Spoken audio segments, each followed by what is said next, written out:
This is Dan Schneider. On this Dan Schneider video interview, the subject is artificial intelligence and their rights. I'm speaking with David Gunkel, and the conversation will begin in a moment. David Gunkel is my guest. He is an expert about artificial intelligence. As I like to do with all of my guests, I want to give them a few minutes to speak about who they are, what they do, and their relation to the subject. So, David, welcome. If you could just give a little bit of background about who you are. Sure. So I am professor of media studies at Northern Illinois University, which is outside Chicago in Illinois, and also a professor of applied ethics at Wazarski University, which is in Warsaw, Poland. I'm probably best known in the world of AI ethics for writing for lack of a better description, the agenda-setting books on AI and robot rights. A trilogy called The Machine Question, which begins with a text called Machine Question that came out in 2012, a follow-up, 2018, Robot Rights, and then most recently, Person, Thing, Robot, A Moral and Legal Ontology for the 21st Century and Beyond, which is MIT Press 2023. I've written a lot of other stuff, but that's probably the thing that most people know me for, and it's the most cited things that I've actually produced. So, let me open up with a science fiction premise from one of the more, I guess, well-known and important science fiction franchises, and that's Star Trek. Back in the late 80s, I think it was in the first or second season, one of the more, I guess, well-known and admired episodes was an episode where Captain Picard was defending the rights of the android robot Data. Apparently, the Federation of Planets, I believe that's the name of the organization, looked at him as sort of a glorified toaster and wanted to be able to take him apart and do backwards engineering so that they could build a race of robots. And Captain Picard, in that daily or in that episodic kind of format, was chosen to be a counselor going against his first officer in arguing the points. And it was a very well written episode, but it touched upon the idea of whether a non-corporeal or non-meat puppet being with intelligence could be considered a being. And in all of the recent hubbub of the last 5 or 10 years about artificial intelligence, it seems to me this is something that has gone under-noticed, underrepresented, versus the Terminator-like fears of Skynet and killer robots going all out. First off, do you remember that episode, and do you think that that provided any kind of realistic guide to human beings dealing with their own stepchildren, if you will? Right. So the episode you refer to is called Measure of a Man, and it is from the second season of Star Trek: The Next Generation.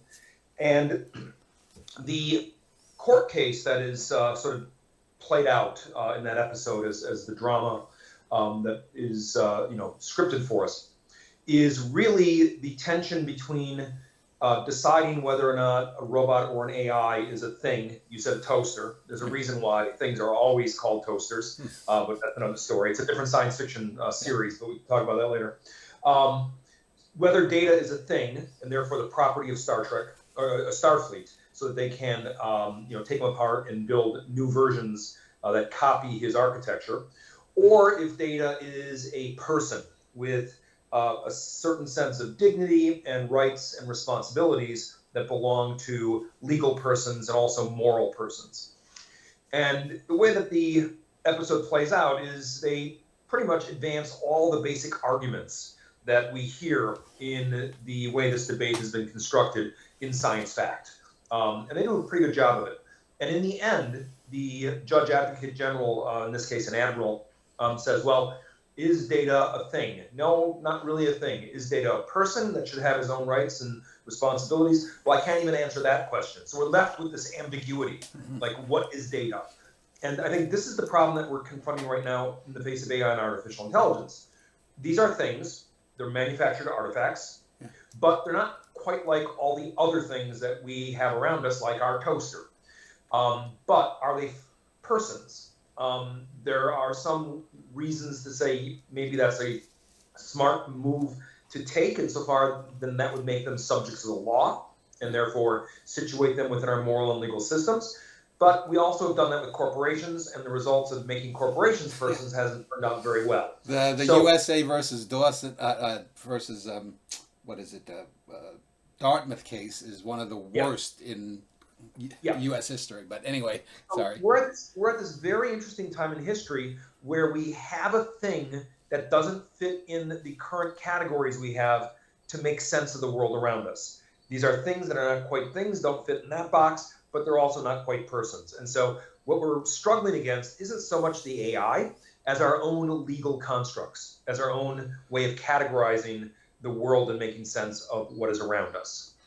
So I know that one of the tests going back 50, 60 plus years of whether a computer is sentient, I forget the term for it, but you probably know, is if you ask it enough questions and you're in a room and slipping papers back and forth back in the 50s, you get the answers and you couldn't tell whether it was a robot or a human being that you were conversing with. That seems to me to be a flawed approach, just as it's a flawed approach with, say, animal rights to say if an animal looks in a mirror, does it recognize itself? Some Right. animals do. I think parrots recognize themselves. I think certain elephants, certain apes recognize themselves. But other animals like cats and dogs don't seem to, even though they have intelligences in other areas that an ape or a parrot might not. So when we come to artificial intelligence, are we even asking the right questions to determine their sentience? Yeah, so the problem you bring up is a problem philosophers call the problem of other minds. And that is, I know my mind, because I Right. know, like Descartes says, I'm a thinking thing. But when I look at other things out in the world that maybe look like me or behave like me, how do I know that they also are thinking, feeling, conscious entities like myself? And philosophy has wrestled with this problem for millennia.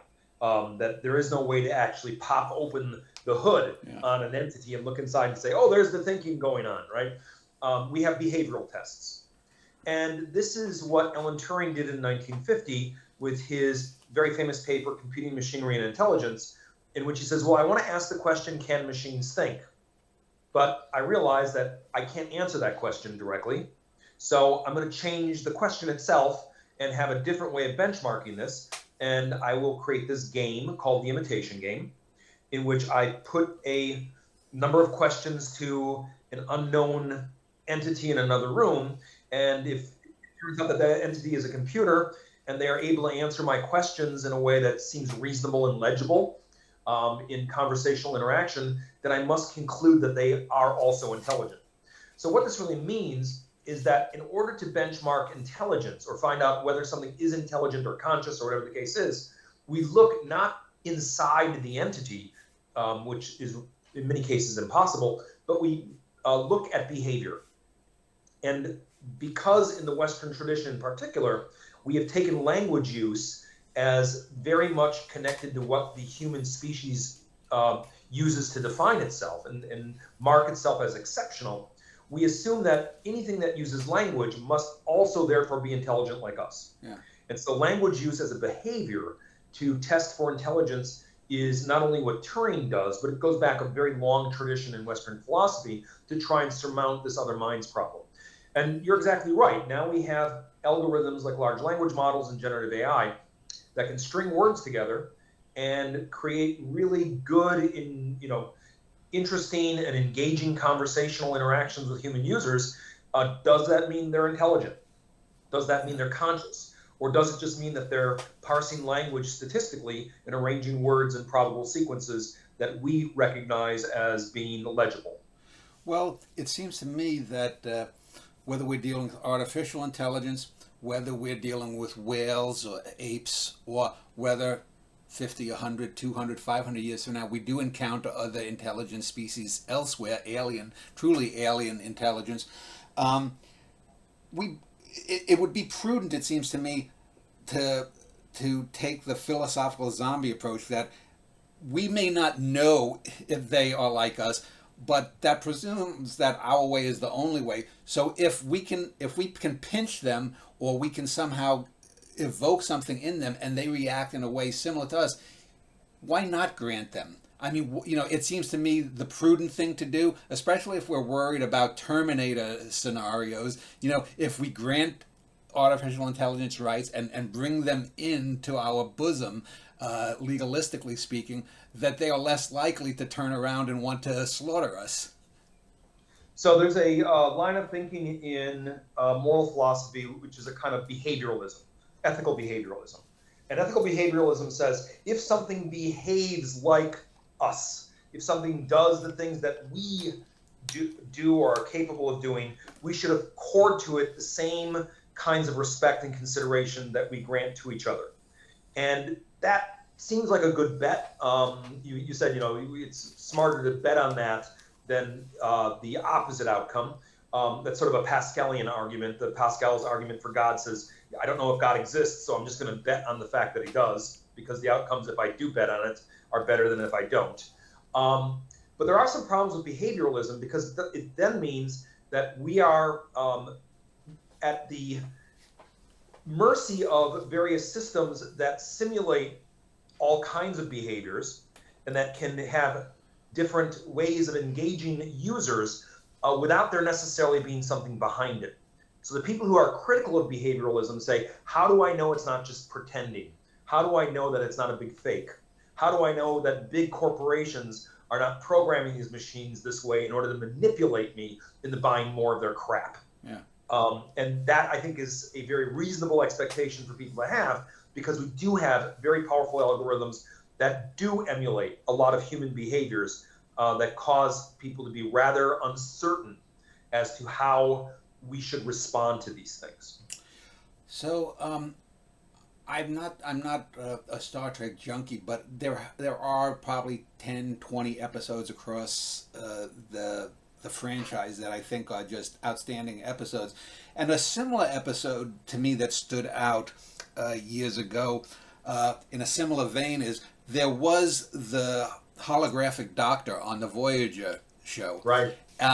Played by Robert Picardo, who was really great in China Beach before that. But nonetheless, he also was an artificial intelligence of sorts. I think he was somehow connected to their computer, but he got an armband or something that allowed him to materialize and walk around and be a physical presence.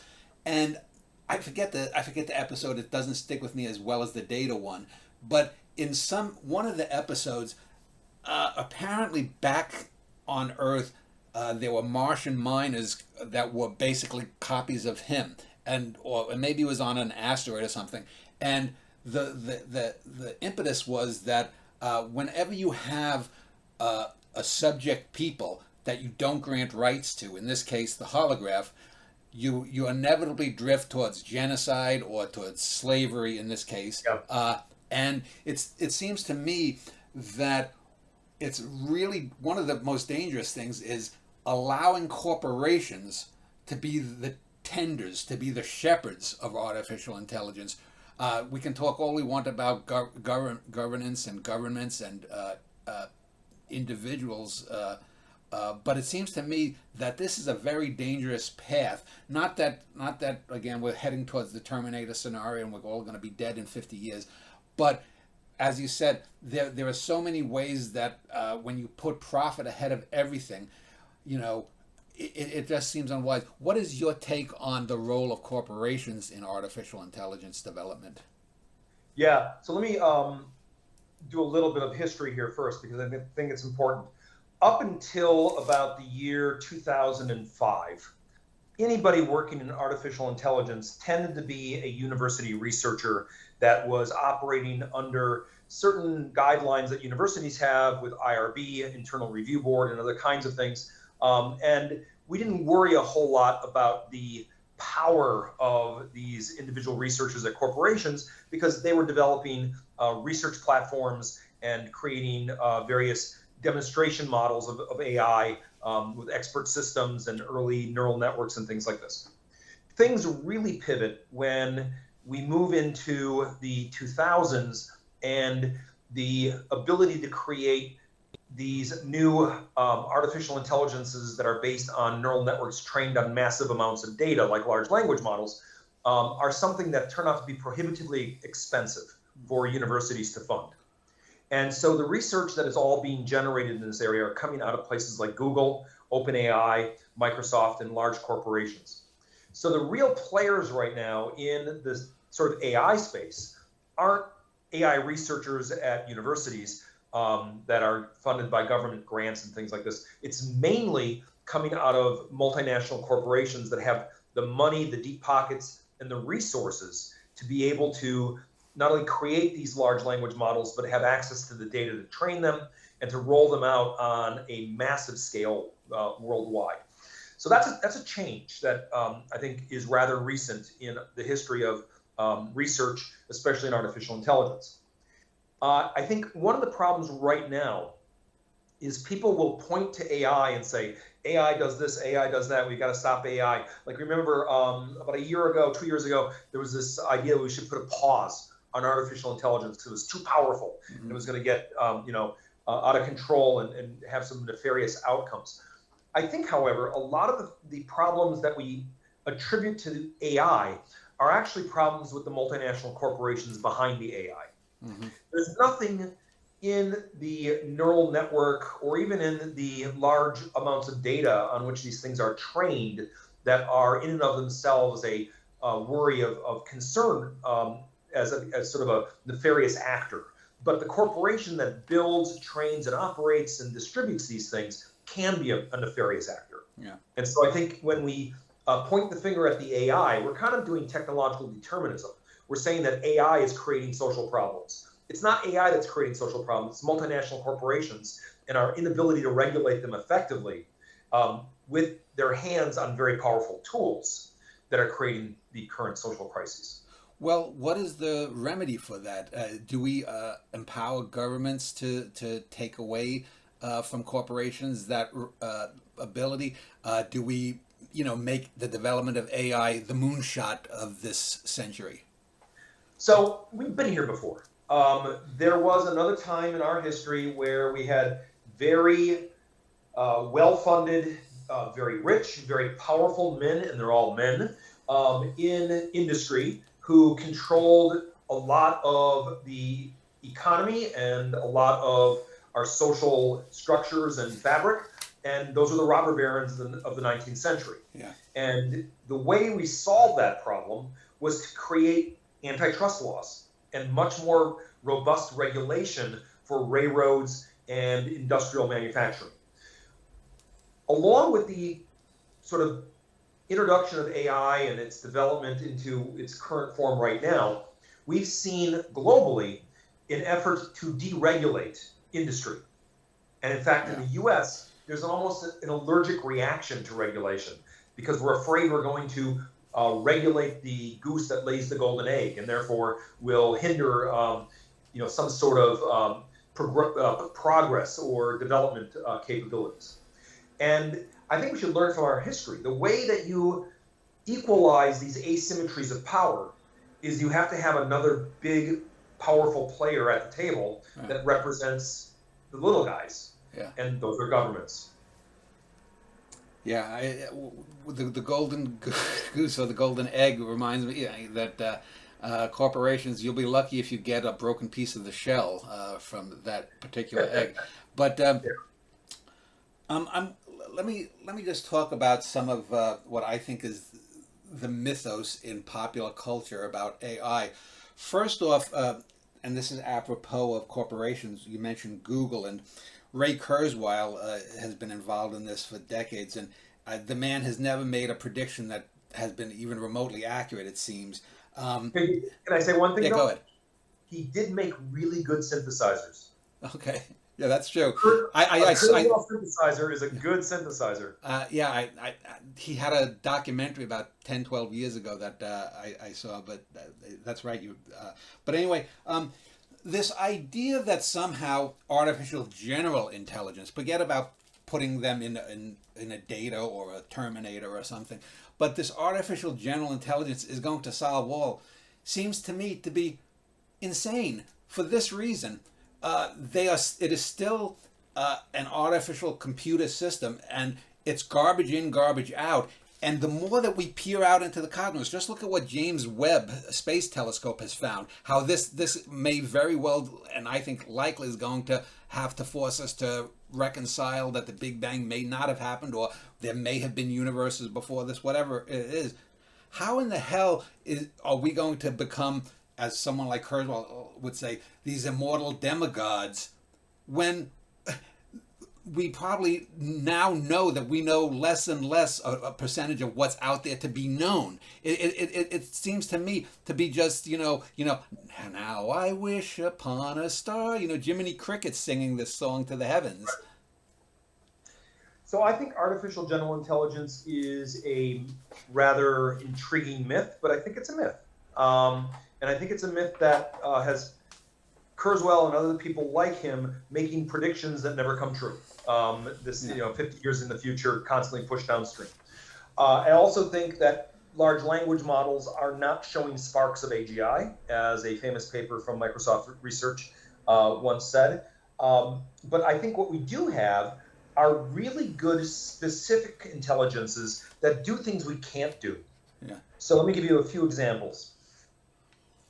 My sister is a dermatologist, and she looks at skin cancer, and she operates as a surgeon on skin cancer. She knows right now that a machine that is trained on images of skin cancer is better at performing diagnostics on whether or not that thing on your skin is cancerous or not. Yeah. Because it has more access to data than she can possibly handle. It can chug through all the different images that are out there and sort them into cancerous versus non-cancerous and be a better diagnostician than my sister can. My sister is still going to do the surgery. Yeah. But this is now a diagnostic tool that she has at her disposal that wasn't there prior to the ability to create these systems that are trained on large amounts of data. Another example, and this is from 2017, 2018, when AlphaGo from DeepMind beat Lee Sedol at the game of Go. The game of Go was considered to be insurmountable. Has more moves in a single game than there are atoms in the universe, which is pretty impressive. And therefore, we thought, no way that it's going to be able to play the game of Go. And then AlphaGo kicked Lee Sedol's ass, and as a result, Lee Sedol has pretty much retired from the game, even though he was one of the head human players of this very complicated game of Go. Now, does that mean that AlphaGo is more intelligent than Lee Sedol? No. It means that it has learned to play Go in a way that human beings never tried. Right. And it made moves in the game that even human observers said, well, that's a stupid move. And then later out turned out to be the genius move that won that particular match.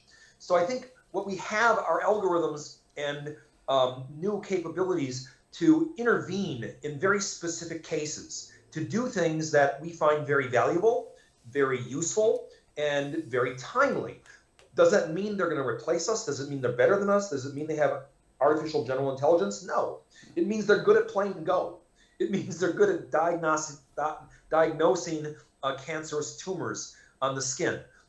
That's the kind of AI we have now. And my guess is even when we get more capable models in generative AI systems, they will still be limited to very particular zones of activity. And they'll do things that are really impressive, but they're not going to become Kurzweil's AGI. Let me turn to another thing, and I think Kurzweil is sort of borderline on this, and that's the notion of cyborgs, the coming together of man and machine. I go back, I was born in 1965, so I remember a terrific, at the time, television show when I was a kid called The $6 Million Man, which was about a cyborg. Now, it wasn't a computer implanted into his brain. He had, I think, both of his legs were damaged, and he could run 60 miles an hour. He had one arm that was super strong, and he had like super telescopic vision. He could see 10 miles away, a dime lying on a flower or whatever. But it seems to me that when people talk about cyborgs in the future, they're mostly talking about people who are paralyzed, paraplegics, quadriplegics, helping them, and also people with learning disabilities, perhaps. But of course, people then take that fear that if we can make someone who didn't get enough oxygen when they were born, if we can somehow straighten them out intellectually, that you're going to have mad scientists, supercharging themselves, like I think the character of Brainiac in a Superman comic. What is your take on cyborgs? Is it realistic, or are we just, when we talk about cyborgs, are we still in the $6 million man where we're just talking about getting people to be able to walk and whatnot? Yeah, so I've actually, early in my career, I wrote a lot on the concept and the idea of the cyborg. The word actually comes from spaceflight. It comes from a paper written by Klein and Kleins in 1962, in which they made the following argument. I think it's a rather clever argument. They said, well, when humans go into space, we have to enclose them in a tin can that has all the things on Earth, air, water, food, all contained in that little tin can. And that makes them very vulnerable when they're in space. So they suggested, why don't we alter the human organism to survive in hostile environments? And they had a number of different proposals by which to augment human beings both with mechanical implants, bioelectric implants, but also chemical changes that could be done with drugs and other kinds of things like this. So early cyborg research was very much about retooling human beings to meet the challenges of different environments that they were not designed for. Fast forward then to the $6 Million Man and the way this was picked up by science fiction, and the cyborg becomes the human being who has been augmented with various technological components. And then go back to Star Trek, because everything goes back to Star Trek. Yeah. You have the Borg, right? Borg are technologically, fortified and augmented human beings that pretty much, take over large chunks of the galaxy that Starfleet has to fight against. Now, this idea of the cyborg as this kind of monstrous figure that is a dehumanized human-machine hybrid, that gets a lot of play in our science fiction. Well, Martin Keidan, who actually wrote the book that precipitated, if I believe correctly, what was his name? Steve Austin, not the wrestler, but Steve Austin, the main character played by Lee Majors, was a very vicious kind of character in the books.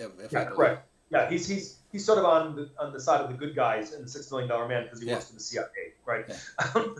Which maybe is not the side of the good guys, but nevertheless. But there's another way in which the word cyborg comes into our current vocabulary, and that's through a woman by the name of Donna Haraway. Donna Haraway is an individual who works in sort of technology and science studies, and really is sort of doing feminist technology and science studies. And her argument is that we've actually always been cyborgs. Human beings from the very beginning have been augmenting ourselves. So you think of something like writing. What does writing do? Writing allows us to externalize our memories. Yeah. And this is the way that Plato talks about it in the Phaedrus. So it becomes an artificial supplement to our memory. And every technology that we've invented since that time are all ways of thinking about us becoming more and more augmented by our technologies in ways that change us. A lot of people who write about technology say that, we invent technology, but then technology reinvents us. Yeah. And as our technologies have improved, they have retooled who we are or who we think we are. And so another way to think about the cyborg is to think about the fact that we've always already been cyborg. And that we've always had this ability to augment ourselves with our technologies, and now we just have more powerful technologies for that augmentation. But you can see examples of this already with human writers, songwriters, filmmakers, graphic artists, all sort of partnering now with Gen AI, in which the Gen AI is not it's not like the paintbrush, or it's not like the electric guitar, but it becomes a collaborative participant in the creation of the content. And I think that is something that's rather new for us. Well, not necessarily, because think about Andy Warhol and his factory, Oh where yeah, he would right. employ, well, Renaissance painters. You would have the master who would give the sketch and say to the assistants, this is going to be a 12 by 18 mural. Put Moses here. Put whatever there. So I mean, that doesn't particularly bother me as an artist myself. I think that's more the copyright issue. But I think AI can be a wonderful tool. Just I mean, I think you'll end up with artists who remain just the lonely individual banging away at his keyboard or painting or whatnot. And those that want to do generative AI, there's probably going to be a market. And it's like think of professional sports too. How many sports have evolved? You didn't have women playing basketball 30 years ago. Now you have the WNBA. So that doesn't that to me isn't as big an issue. But what did strike me when you were speaking about cyborgs and other stuff like that was. I don't know if you're familiar. There was about 25, 30 years ago, a fellow named Douglas Dixon did these paintings and in these books, things like After Man, where human beings go out into space and how will they evolve on different planets because they'll have to change themselves. And he also did books on speculative if the dinosaurs hadn't died or whatnot. But I know some people have said that it's inevitable. It's going to have to be. If human beings, us flesh and blood guys, are going to go out there and go to Alpha Centauri, we are going to have to probably modify ourselves with cyborg technology and artificial intelligence to a degree, because simply we'll go mad, unless we suddenly find some, warp speed technology, to get to even the nearest star is probably going to be a multi-generation trip, at least initially. So and as we go to different planets, presumably, and colonize over the next few thousand years, assuming we don't get wiped out by the Borg, we are going to have to modify ourselves. Do you think that's just speculatively speaking here? Do you think that's an inevitability if mankind is to become a multi-stellar species? So a couple of ways to answer this. One is we've always been modifying ourselves to handle harsh environments. Yeah. And we've done it either with, some kind of apparatus like the scuba apparatus that we use to breathe underwater, or we've done it with, changing the kinds of clothes we wear when we go to the Arctic, right? So there's ways in which we've used our technology to make us more resilient when facing harsher environments. And inevitably, we did go to space and we made it to the moon. And did so basically by doing what Kleins and Klein were telling us back in the 1960s. We brought our encapsulated environment with us so that we could live out there in the deep reaches of space. What having human beings in space for long periods of time will mean is something I think we're only beginning to study now with regards to the effect on our physiology. And it does seem that if indeed we are to survive long term off this world, it's going to require a great deal of technological augmentation in order for human beings to be successful and survive not only the cosmic rays of space, but also the harsh environments of places like Mars or anywhere else that we deem necessary to go. I will say there's a really interesting book that came out a few years ago by Donald Goldsmith and Martin Rees called The End of Astronauts. And their argument is, why do we want to send human beings out there? It's really a shitty place for human beings to be. They're not well designed for survival in these harsh environments. We can send robots, and robots do a much better job. I mean, you think about the robots on Mars. Right now, Mars is the only world fully occupied only by robots. Yeah. And many of those robots have outlasted their expiration date in ways that were not even anticipated by the engineers. And so the argument by Goldsmith and Rees is that if we've been so successful with robots, why do we want humans out there? And so they make this argument that maybe, manned space flight in the way that we talked about it in the 60s and 70s, maybe that has a very limited range and therefore is not really well calibrated or able to scale to deep space flight.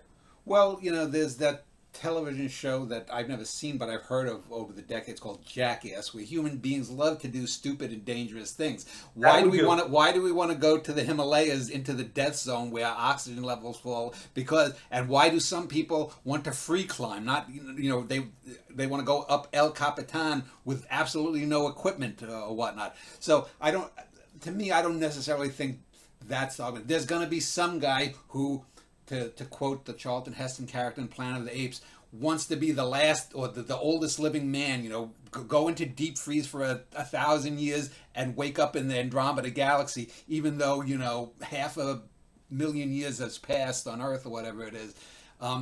But I do want to talk about another issue that obviously relates to cyborgs, and this is the idea of artificial intelligence and embodiment, that we will not really have anything remotely human if we have these big computers like HAL or Colossus or whatnot.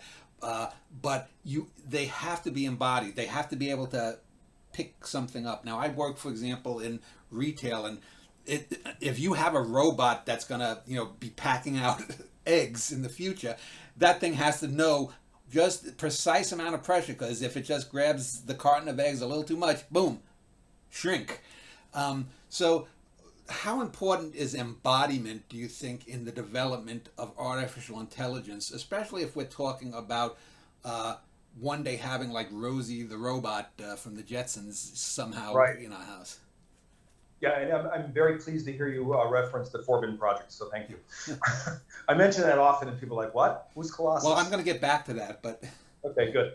Um, so the embodiment question, I think, is very interesting because I think one of the ways in which people have sort of convinced themselves that there is a big difference between large language models and us is to say, well, we're embodied and the large language model isn't.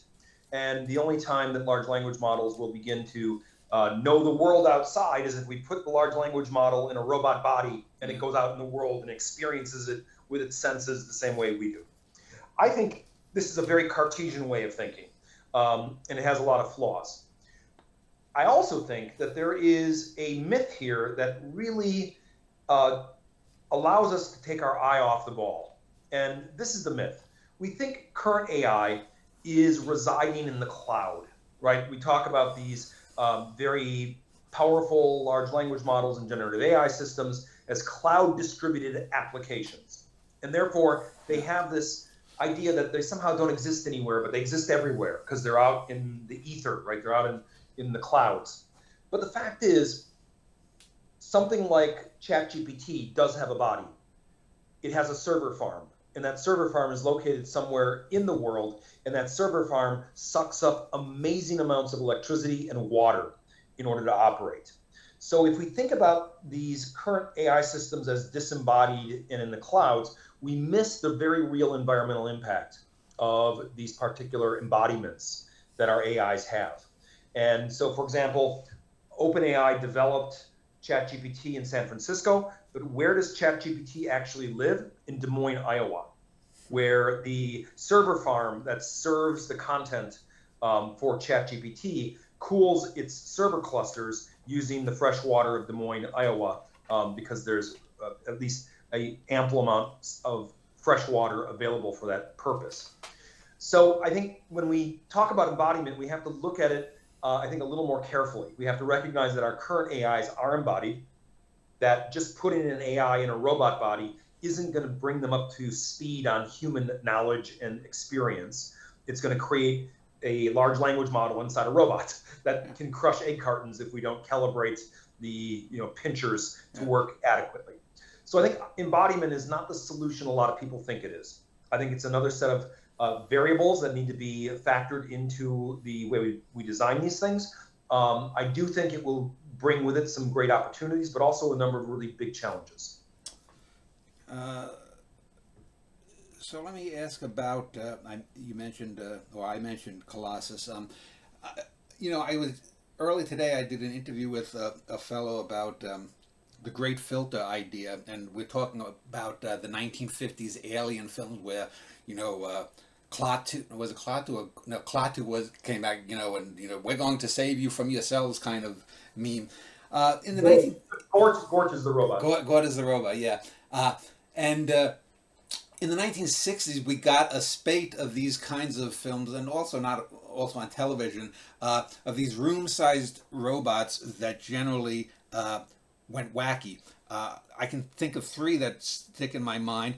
Colossus, the Forbin project, where a supercomputer from Russia and the U.S. end up basically being more sane, presumably, than the human race. They unleash a nuclear bomb and they take over the world.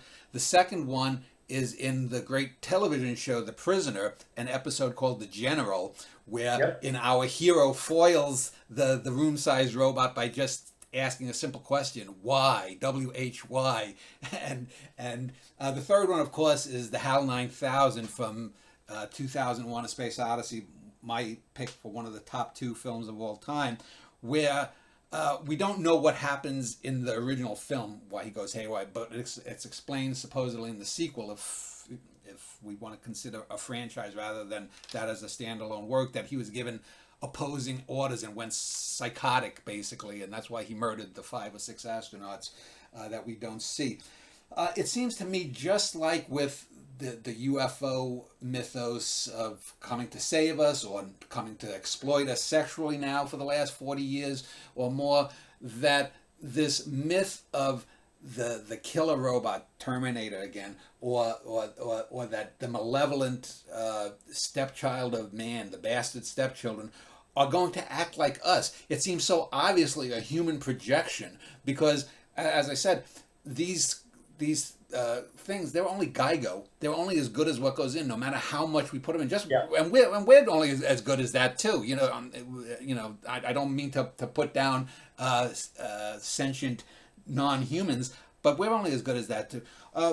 What do you think? Where do you stand on, I guess, this idea of the fear of artificial intelligence coming from a fear of our own self, that we're the monsters, again, projecting ourselves and our interests into aliens? Yeah, I think that is exactly what plays out in a lot of these science fiction scenarios, not only with robots, AI, but also with aliens. That this external threat that comes from another world or a different place or even from our own creation is the problem, when it turns out in a lot of these stories we're the problem. And I think go back to Frankenstein. It's Dr. Frankenstein. I was going to say the template for this is Mary Shelley's Frankenstein. Yeah. In which Victor Frankenstein doesn't take responsibility for his creation, tries to run away, and the monster hunts him down, not to kill him, but to just ask for him to be recognized as his progeny. And it really is a story of not a robot run amok that has become evil, or a monster that has run amok and become evil, but of a human scientist who fails to respond to the responsibility of his own work. And therefore, he is more of the villain than the monster that has no name in the book.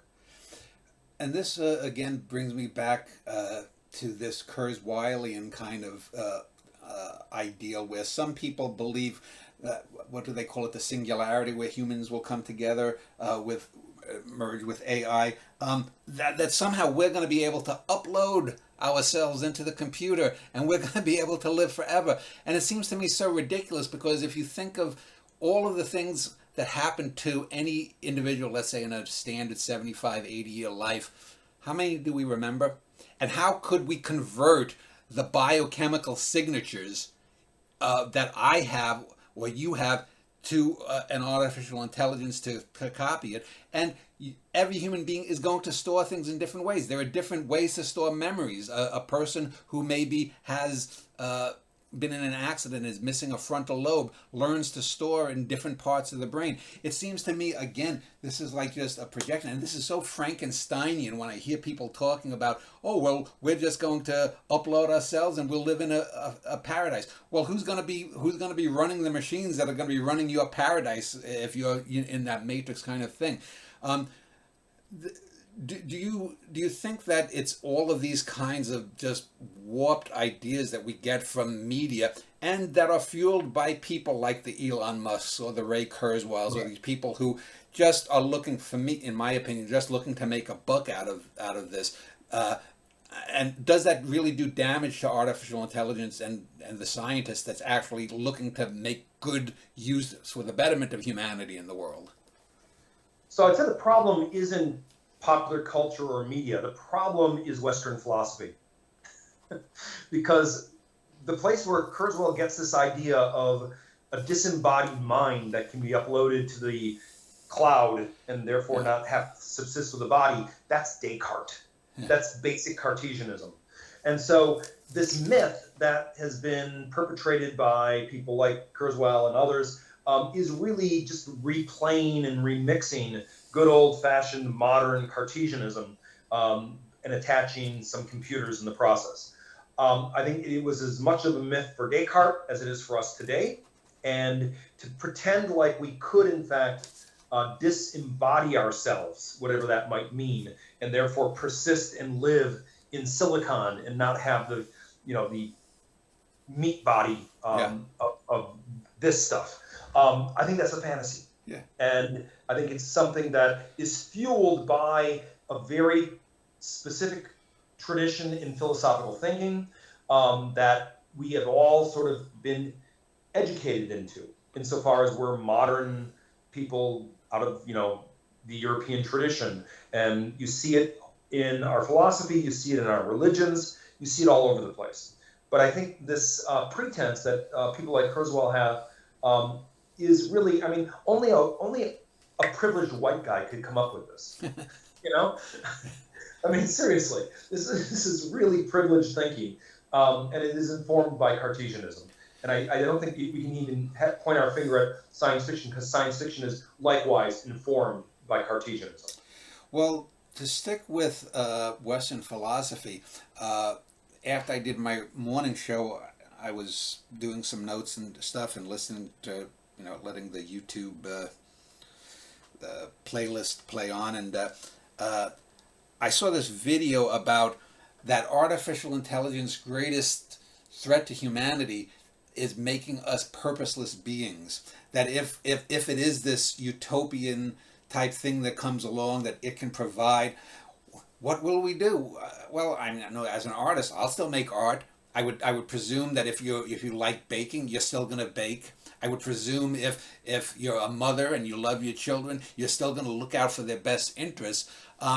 What do you think about this argument that AI can somehow remove the idea of purpose or meaning from someone's life? Again, to me, this just seems absurd. So again, we've heard this tune played again and again with every technological innovation. At one point, we were told that the printed novel was going to cause women in particular to spend too much time reading romances and not do the wash and wash the floors and make the dinner, and the family would fall apart and all of civilization would crumble because women would lose themselves and not find purpose in their activities in real life, but would lose their mind in these fantasies. We had a similar thing going on with video games, in which people said, oh, we're going to just be a bunch of fat couch potatoes sitting and playing video games, and kids won't go outside anymore, and there won't be any activities that they're engaged in. They're just going to be logged in and sucking on the cathode ray tube kind of thing. Again, I think it's hyperbole, and I think it was oversold. There's problems with all these technologies, and there's problems with the kinds of dependencies that they can make for us as users. But I think we figure it out, and there is still purpose. The photographic camera did not put an end to painting. The record that Edison invents did not put an end to live music. Video did not kill the radio star. Mm-hmm. All these things didn't happen. And I think we have to look at it from that perspective.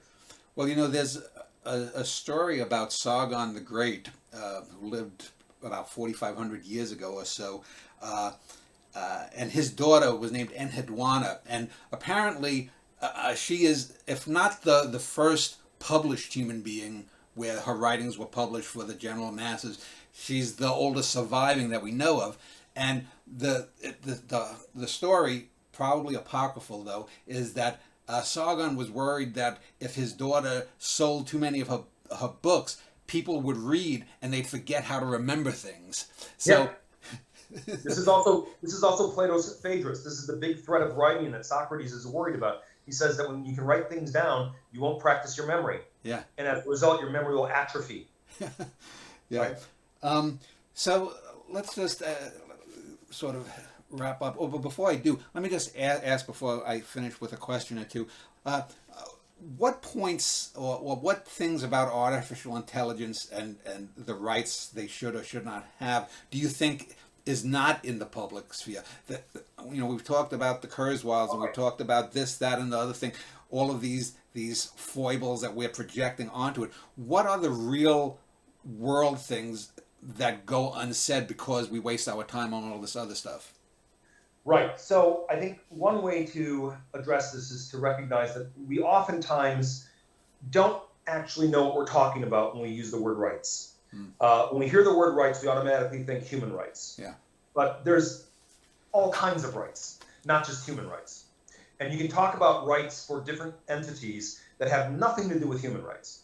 And not only that, but we can talk about rights that are natural rights, rights that we assume we have by nature, and legal rights, rights that we agree to give to certain entities or certain communities as a matter of law.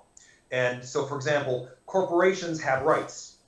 Now, do they have natural rights? No, because they're not born creatures that have rights that are God-given, as we say, and therefore a part of their nature. But they do have legal rights. Personhood. Yeah, correct. So here's the thing I think people are not seeing in all of these discussions about AI welfare, robot rights, whatever people are talking about, right? I think everyone thinks these are big questions, big philosophical questions that we have to talk about science fiction scenarios and get into the weeds on, really speculative thinking about consciousness and stuff like this. The fact is, though, right now in the United States, robots do have rights. And we just have to parse it a little more carefully to see why this has happened and what it means. So there are these little delivery robots that move around in city streets and deliver coffee and food and things. Very popular in college towns. My kid went to the University. I live here in Austin. We have robots that go around and give tickets, and they actually look like Rosie the robot. Yeah. So the robots obviously operate on the sidewalks and on the streets, but when they're on the streets, they have to cross against traffic. Yeah. And the manufacturers of these robots have realized that there is a possibility that their robot could be taken out by an automobile who blows through a red light or a stop sign or something.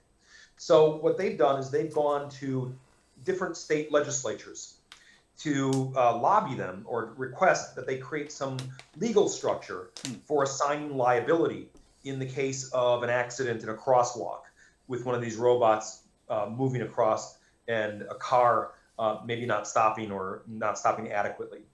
And so as a result, in 12 states now, there are new laws in which the law states a robot in the crosswalk shall have all the rights and responsibilities of a pedestrian. Mm-hmm. Now, does that mean that that robot has human rights? No. What it means is the robot has the same rights that we would give a pedestrian in that same circumstance. And so here we have a very bottom-up kind of way of resolving these questions, because all the state legislatures are trying to do is apply existing law to fit novel entities. Mm. And this is what we do again and again. We take the existing laws in the book and we say, oh, here's a new problem. Can we make the old laws work for this new novel situation or novel entity? And so I think this is how robot rights actually happens in practice. Mm. It isn't that you have a big UN conference in which all the robots come together and decide they should have rights and we agree with them and live happily ever after in some sort of like Matrix scenario. In the Animatrix, you see a version of this, right?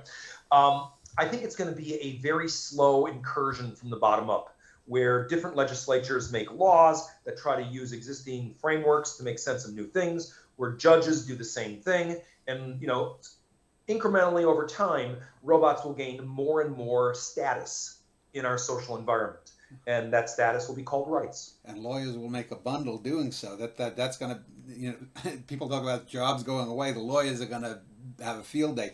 But that brings up the concomitant, or the other side of the coin, is if robots do have rights as pedestrians, with self-driving trucks and robots driving them, are they going to have liabilities, or is it going to be the corporation that owns the AI truck? Right. And not only that, because will the robot be responsible if a hacker in China comes in and says, you know what, I'm going to take over all the 18-wheelers by so and such company in LA, and starts just fucking with things, and you end up with a bloodbath with killer robot trucks? Who's responsible? The Chinese, the company for not providing proper defense, or the AI? Yeah.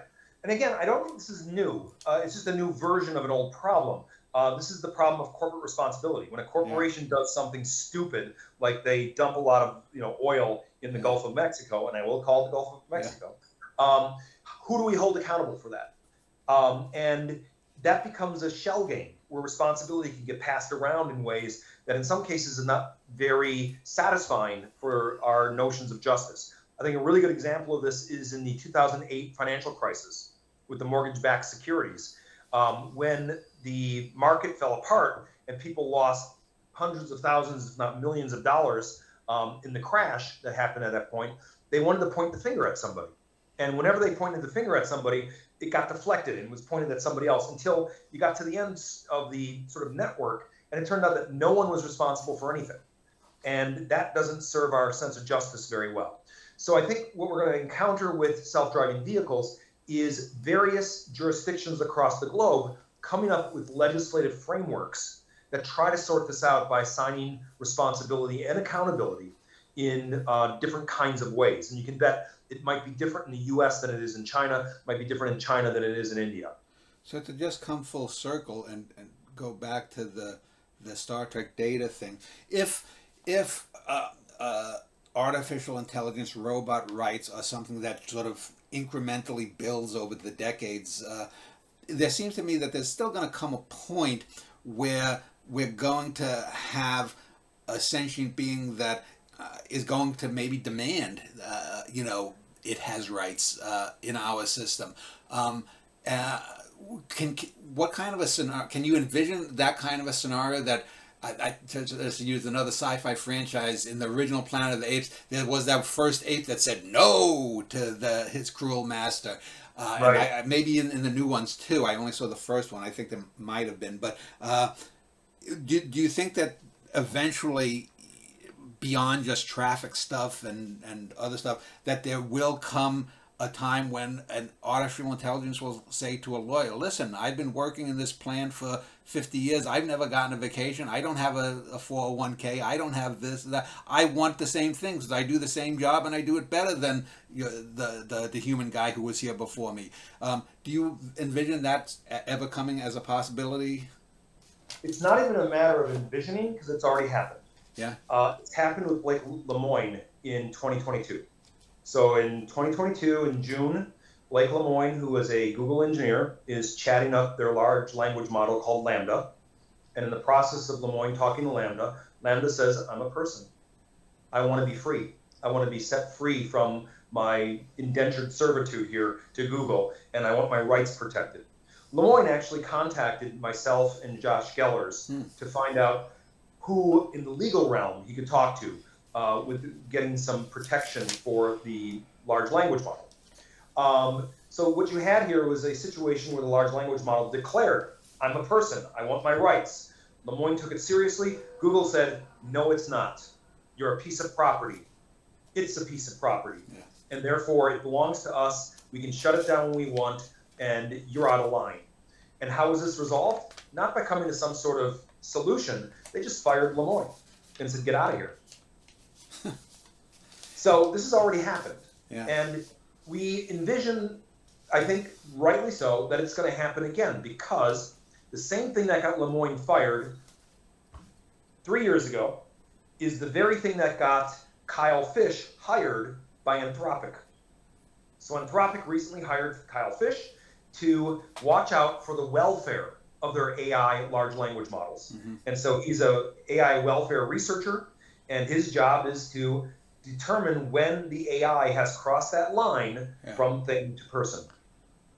Now, just my own thought is, I wonder to what degree of success will these things have? Because as we've mentioned, there are people that stand up for animal rights, for the rights of whales, especially the more sentient ones, the apes, the whales, the ceticids, and so forth. But I mean, when we still live in a world where never again happens again and again over the last 80 years, we people of color, people of different sexual persuasions, people of different belief systems. Where do you think on the hierarchy? I mean, yes, we can look and say maybe in the year 2500, human beings will stop killing each other. We won't be killed by Terminator robots. We'll understand and be able to speak to the whales like Dr. Dolittle.